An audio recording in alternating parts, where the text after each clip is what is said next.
امام اہل سنت مولانا شاہ امام احمد رضا فاضل بریلوی، جب انسان اس حد تک جاتا ہے نا دین کی خدمت میں، پھر اللہ تعالیٰ اس کی حفاظت فرماتا ہے، پھر اللہ اسے کرامات بھی عطا فرماتا ہے۔ ان کی بے شمار کرامات تھی۔ ایک نواب صاحب تھے جودن پور کے رہنے والے، ان پہ ایک جھوٹا مقدمہ قائم ہو گیا اور جھوٹے مقدمے میں انہیں سزا ہو گئی۔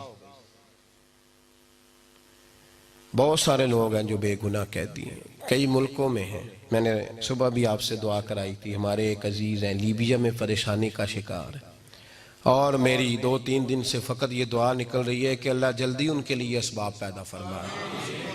دہشت گردوں کے ہاتھوں لوگ بڑے بڑے مجبور ہیں، آپ سارے دعا کیجئے گا اللہ پاک انہیں بھی آسانی عطا فرمائے، اور بھی جتنے لوگ بے گناہ قیدی ہیں اللہ سب کو رہائی اور نجات عطا فرمائے۔ تو وہ بے گناہ قید تھے، نواب صاحب مرید تھے اعلیٰ حضرت کے۔ تو اعلان ہو گیا کہ پرسوں صبح 7 بجے ان کو پھانسی لگایا جائے گا، تختے پہ لٹکا دیا جائے گا۔ گھر والوں کو آخری ملاقات کے لیے بلایا، گھر والے جب ملاقات کرنے آئے تو نواب صاحب کہنے لگے ناشتہ تیار رکھنا، روٹی گھر آ کے کھاؤں گا۔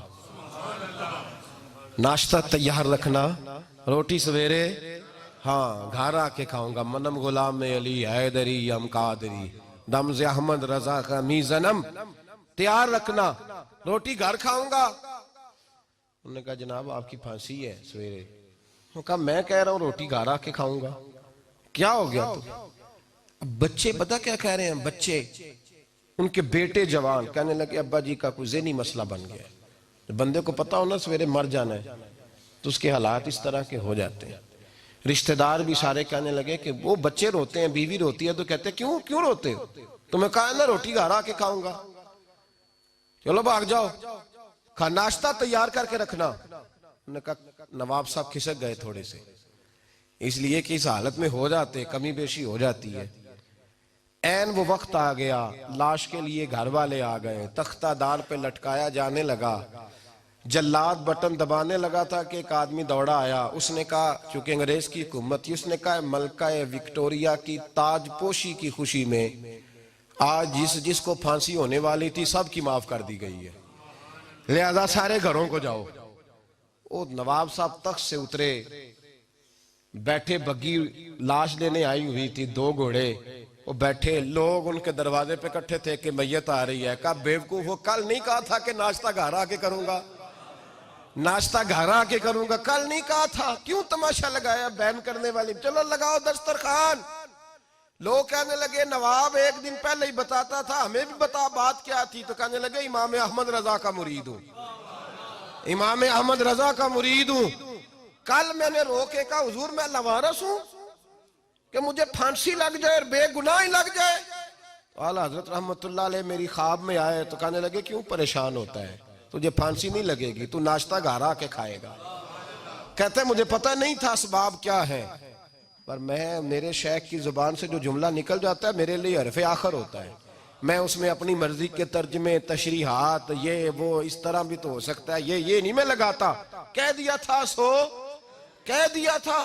اعلیٰ حضرت رحمت اللہ تعالیٰ علیہ کو یہ کمال اللہ پاک نے عطا فرمایا کہ ان کی زبان سے جو نکل جاتا تھا رب ویسا فرما دیتا۔ اس طرح کے درجنوں اور 20 کرامات آپ کی باب الکرامات کے اندر لکھی ہوئی، اور سب سے بڑی کرامت یہ تھی اعلیٰ حضرت کی دعا مانگا کرتے تھے۔ سجادہ نشینوں کو دیکھتے نا تو دعا مانگتے، کہتے ہیں اللہ میری اولاد میں 500 سال تک علم باقی رکھنا۔ کتنے سالوں تک؟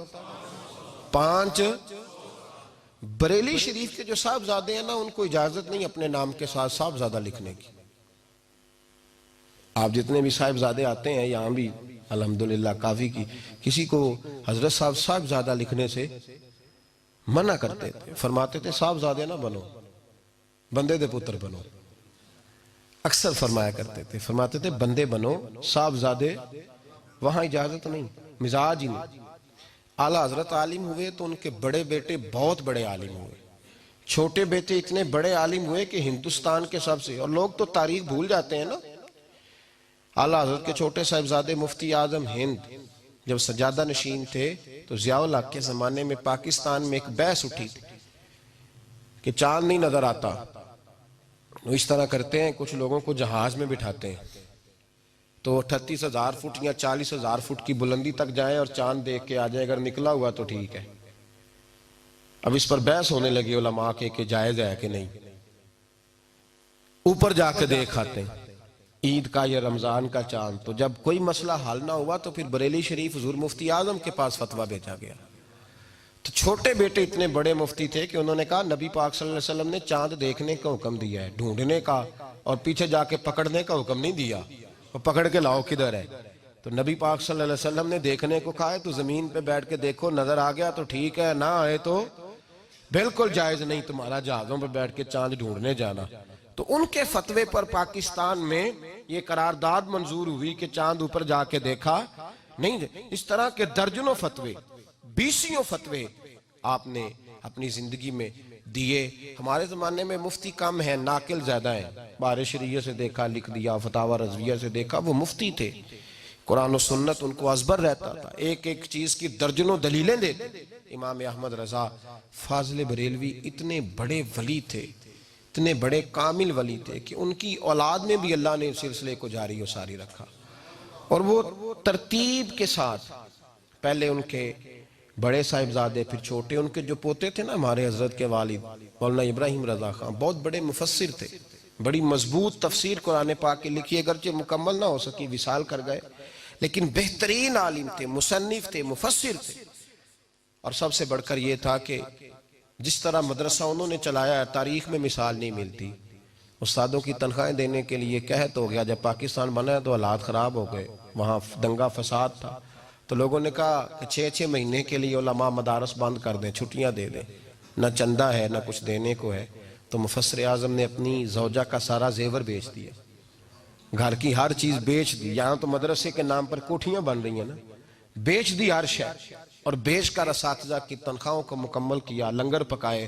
لوگوں نے کہا آپ ایسا کیوں کر رہے ہیں؟ فرمایا میرے دادا نے بنایا تھا تو میں پیچھے نہ چلوں۔ پھر اس کے بعد ہمارے حضرت ازہر یونیورسٹی سے فاضل، اور حضور تاج الشریعہ کا کمال یہ ہے کہ میرے مصطفیٰ کریم نے فرمایا ولی وہ ہے چہرہ دیکھو تو رب یاد آئے، اور میں نے اپنی آنکھوں سے وہ لوگ دیکھے ہیں جنہوں نے صرف میرے حضرت کا دیدار کیا ہے اور اللہ اللہ کہتے دور بھاگتے نظر آئے، ان پر وجدانی کیفیات طاری ہو۔ اور اس کے بعد بھی حضرت کے صاحبزادے بہت بڑے عالم، بھتیجے، بھانجے، نواسے، پوتے، اپنے خاندان میں علم دین کو راسخ کیا ہے۔ بھائیو، ہمارے بزرگوں نے بہت بڑے کارنامے سر انجام دیے۔ مجبوری یہ ہے ہم لوگوں نے نہ کبھی اپنے بزرگوں کو پڑھا ہے، نہ سیکھا ہے، نہ اس طرف توجہ فرمائی ہے۔ اپنے سلاسل کو مضبوط کریں، جہاں بھی آپ مرید ہیں تعلق رابطے سے رہتا ہے، رابطہ نہ ہو تو حضرت علی فرمایا کرتے تھے جو اپنے ہوتے ہیں وہ بھی بیگانے ہو جاتے ہیں۔